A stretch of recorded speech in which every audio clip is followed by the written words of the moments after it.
নমস্কার বন্ধুরা, funny girl চলেছে আবার কিছু আপনাদের অদ্ভুত কাণ্ড কথা নিয়ে। তো চলো বন্ধুরা দেখে নিই আজকে আমাদের অদ্ভুত কাণ্ডগুলোকে। প্রথমে দেখো বন্ধুরা এই ম্যাডামকে দেখে আমার শুধু ছোটবেলায় কেমনের কথা মনে পড়ছে, যাকে একটা ঠোকা মারলে গুটিয়ে ছোট্ট কয়েনের মতন হয়ে যেত।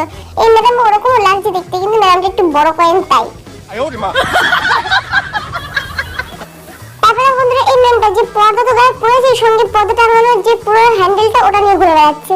হাই রে, কি দিনকাল চলে আসলো। কিন্তু একদিক থেকে ঠিকই আছে, ম্যাডামের আরো কোনো অন্য ড্রেস পরতে হচ্ছে না, টাকা বেঁচে যাচ্ছে। তারপরে বন্ধুরা এই ম্যাডামটাকে দেখে আমার এটাই মনে পড়ছে, মানুষের টাকা থাকলে কত কি না হয়।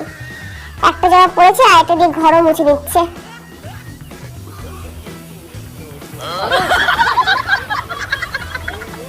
তারপরে বন্ধুরা এই ম্যাডামটাকে যে এত সুন্দর একটা ড্রেস পরেছে, এই বৃষ্টি আসলে ম্যাডামের মেকআপ একটুও নষ্ট হবে না। ওহ, কি বিউটিফুল ড্রেস।